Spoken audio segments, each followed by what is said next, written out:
ആകാശവാണി. നമസ്കാരം. പ്രാദേശിക വാർത്തകൾ വായിക്കുന്നത് ബിന്ദു വിനോദ്.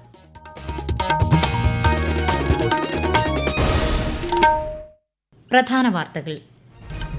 ഓപ്പറേഷൻ സിന്ദൂർ വിഷയത്തിൽ പാർലമെന്റിന്റെ ഇരുസഭകളിലും ഇന്ന് പ്രത്യേക ചർച്ച. ചെസ് വനിതാ ലോകകപ്പ് കിരീടം നേടിയ ദിവ്യ ദേശ്മുഖിന് പാർലമെന്റിന്റെ അഭിനന്ദനം. വിദ്യാഭ്യാസ മേഖലയിൽ സമഗ്രമാറ്റം ലക്ഷ്യമിട്ട് ആവിഷ്കരിച്ച ദേശീയ വിദ്യാഭ്യാസ നയം 5 വർഷം പിന്നിടുന്നു. ഛത്തീസ്ഗഡിൽ കന്യാസ്ത്രീകളെ അറസ്റ്റ് ചെയ്ത സംഭവത്തിൽ കേരളത്തിന് ഒറ്റക്കെട്ടായ നിലപാടെന്ന് മന്ത്രി PA മുഹമ്മദ് റിയാസ്. നീതി ലഭിക്കും വരെ ഒപ്പമുണ്ടാകുമെന്ന് BJP. വയനാട് ഉരുൾപൊട്ടൽ ദുരന്തത്തിന് നാളെ 1 വയസ്സ്. അതിജീവനത്തിന്റെ പാതയിൽ മുണ്ടക്കൈ ചൂരൽമല നിവാസികൾ. നിറപുത്തരി പൂജയ്ക്കായി ശബരിമല ക്ഷേത്രനട ഇന്ന് തുറക്കും. വാർത്തകൾ വിശദമായി. ഫിഡെ വനിതാ ചെസ് ലോകകപ്പിൽ വിജയിച്ച ദിവ്യ ദേശ്മുഖിനെ പാർലമെന്റിന്റെ ഇരുസഭകളും അഭിനന്ദിച്ചു. ലോക്സഭയിൽ ഓപ്പറേഷൻ സിന്ദൂറിനെക്കുറിച്ചുള്ള പ്രത്യേക ചർച്ച പുനരാരംഭിച്ചു. കേന്ദ്ര ആഭ്യന്തരമന്ത്രി അമിത്ഷാ ചർച്ചയിൽ പങ്കെടുക്കുകയാണ്.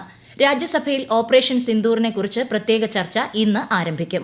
16 മണിക്കൂറാണ് സമയം അനുവദിച്ചിരിക്കുന്നത്. വിവിധ വിഷയങ്ങളിലെ പ്രതിപക്ഷ ബഹളത്തെ തുടർന്ന് രാജ്യസഭ ഉച്ചയ്ക്ക് 2 മണിവരെ നിർത്തിവച്ചിരിക്കുകയാണ്.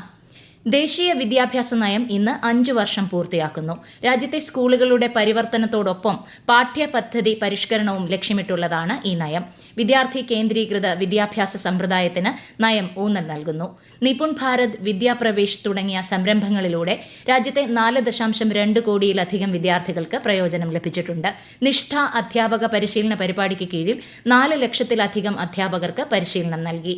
ദേശീയ വിദ്യാഭ്യാസ നയത്തിന്റെ 5ാം വാർഷികത്തോടനുബന്ധിച്ച് ആകാശവാണി തിരുവനന്തപുരം പ്രാദേശിക വാർത്താ വിഭാഗം തയ്യാറാക്കിയ പ്രത്യേക ചർച്ച ഇന്ന് വൈകിട്ട് 4:30 പ്രക്ഷേപണം ചെയ്യും.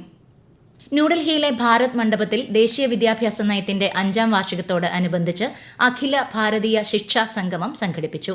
കേന്ദ്ര വിദ്യാഭ്യാസ മന്ത്രി ധർമ്മേന്ദ്ര പ്രധാൻ പരിപാടിയിൽ മുഖ്യ പ്രഭാഷണം നടത്തി. കടുവ സംരക്ഷണത്തിന്റെ പ്രാധാന്യം ഓർമ്മിപ്പിച്ച് ഇന്ന് അന്താരാഷ്ട്ര കടുവ ദിനം.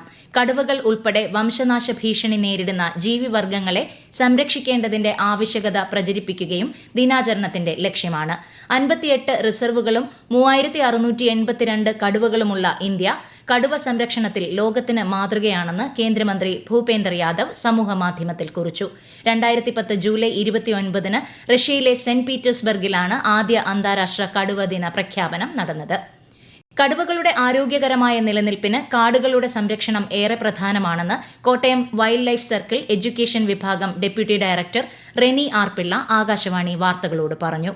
ലോകത്തിലെ ആകെ കടുവകളുടെ 70% ഇന്ത്യയിലെ കാടുകളിലാണ്. കേരളത്തിലെ പെരിയാർ, പറമ്പിക്കുളം എന്നീ 2 കടുവാ സങ്കേതങ്ങളിലും കടുവകളുടെ എണ്ണം സ്ഥിരമായി മാറ്റമില്ലാതെ തുടരുന്നുണ്ട്. ഇതിൽ പെരിയാർ ഇന്ത്യയിലെ തന്നെ ഏറ്റവും മികച്ച രീതിയിൽ പരിപാലിക്കപ്പെടുന്ന കടുവാ സങ്കേതമായും കണക്കാക്കിയിട്ടുണ്ട്. കടുവകളുടെ ആരോഗ്യപരമായ നിലനിൽപ്പിന് ആരോഗ്യമുള്ള തുടർച്ചയായ കാടുകളും കൂടിയേ തീരൂ. നമുക്ക് ബാക്കിയുള്ള കാടുകൾ സംരക്ഷിക്കേണ്ടതിന്റെയും തുടർച്ച ഉറപ്പാക്കേണ്ടതിന്റെയും പ്രസക്തി ഈ കടുവാ ദിനത്തിൽ നാം തിരിച്ചറിയേണ്ടതുണ്ട്. വയനാട് മുണ്ടക്കൈ ചൂരൽമല ഉരുൾപൊട്ടൽ ദുരന്തത്തിന് നാളെ 1 വയസ്സ്. കഴിഞ്ഞ വർഷം ജൂലൈ 29 രാത്രി 11:45 പുഞ്ചിരിമട്ടം മേഖലയിൽ ആദ്യ മണ്ണിടിച്ചിലുണ്ടായത്. ആകാശവാണി വയനാട് ജില്ലാ പ്രതിനിധി അരുൺ വിൻസെന്റ് തയ്യാറാക്കിയ റിപ്പോർട്ട്. ഒരു നാടിനെ മുഴുവൻ ഇല്ലാതാക്കി മരണം മലയിറങ്ങി വന്നപ്പോൾ നമുക്ക് നഷ്ടമായത് 298 പേരുടെ ജീവനുകളാണ്. 32 പേരെ ഇനിയും കണ്ടെത്താനുണ്ട്. മേപ്പാടി പഞ്ചായത്തിലെ 10, 11, 12 വാർഡുകൾ പൂർണ്ണമായും തകരുകയും ചെയ്തു. ദുരന്തത്തിൽ 555 വീടുകൾ പൂർണ്ണമായും തകർന്നു. 2300-ലധികം പേരെ ദുരന്തം നേരിട്ട് ബാധിച്ചു. നാളെ പുത്തുമലയിൽ സർവ്വമത പ്രാർത്ഥനയും അനുസ്മരണ സമ്മേളനവും നടക്കും.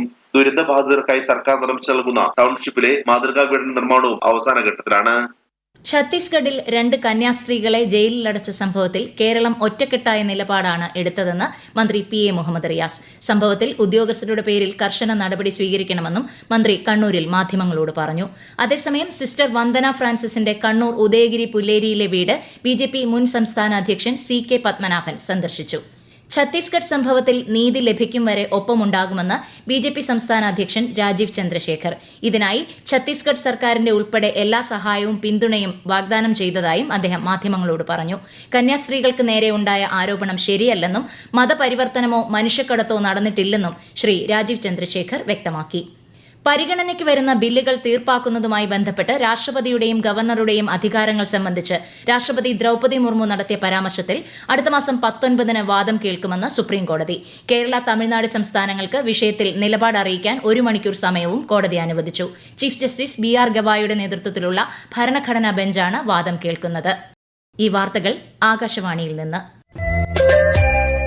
ആകാശവാണി വാർത്തകളും വാർത്താധിഷ്ഠിത പരിപാടികളും all India radio news Thiruvananthapuram YouTube ചാനലിലും all India radio news Thiruvananthapuram Facebook പേജിലും AR News_ തിരുവനന്തപുരം ഇൻസ്റ്റഗ്രാം അക്കൌണ്ടിലും AR News_TVM X ഹാൻഡിലും ലഭ്യമാണ്.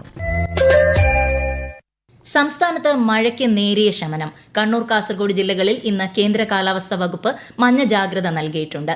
കേരള, കർണാടക, ലക്ഷദ്വീപ് തീരങ്ങളിൽ മത്സ്യബന്ധനത്തിന് വിലക്കേർപ്പെടുത്തി. മഴയ്ക്ക് ശമനമായെങ്കിലും കിഴക്കൻ വെള്ളത്തിന്റെ അമിതമായ വരവ് കുട്ടനാടിനെ ദുരിതത്തിലാക്കി.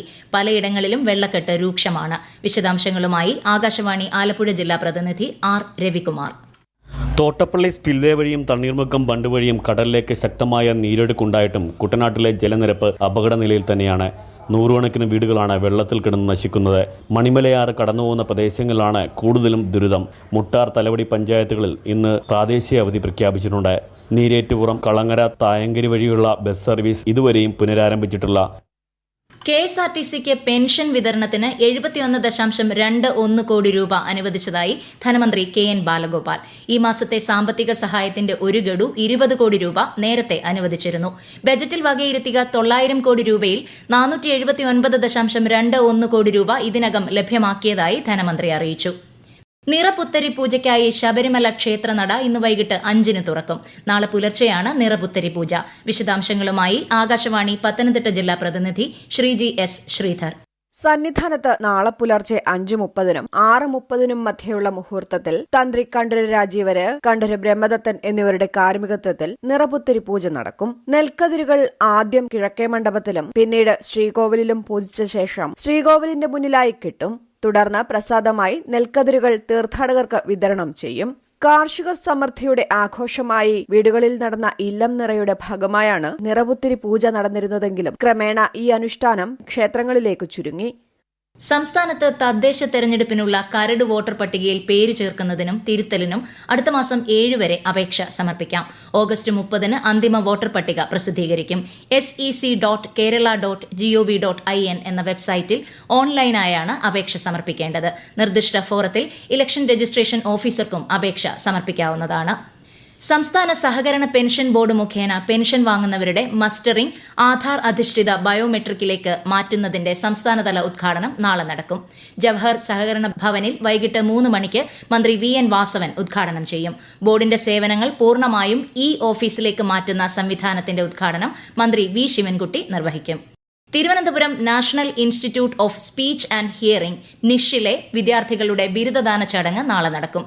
ടാഗോർ തിയേറ്ററിൽ നടക്കുന്ന ചടങ്ങ് മന്ത്രി R. ബിന്ദു ഉദ്ഘാടനം ചെയ്യും.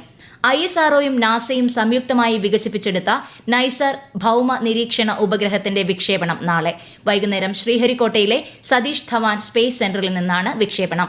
മേഘാവൃതമായ കാലാവസ്ഥയിലും ഭൂമിയുടെ ചിത്രങ്ങൾ പകർത്താൻ ഉപഗ്രഹത്തിന് കഴിയും.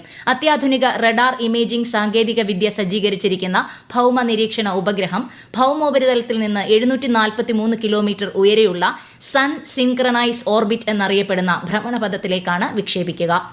രാജ്യത്തെ ഓഹരി വിപണികളിൽ നഷ്ടം. ബോംബെ ഓഹരി സൂചിക സെൻസെക്സ് 64 പോയിന്റ് താഴ്ന്ന് 80,824-ലും ദേശീയ ഓഹരി സൂചിക നിഫ്റ്റി 9 പോയിന്റ് നഷ്ടത്തിൽ 24,672-ലും വ്യാപാരം തുടരുന്നു. സ്വർണ്ണവിലയിൽ നേരിയ കുറവ്. പവന് 80 രൂപ താഴ്ന്ന് 73,200 രൂപയും ഗ്രാമിന് 9,150 രൂപയുമാണ് ഇന്നത്തെ വില.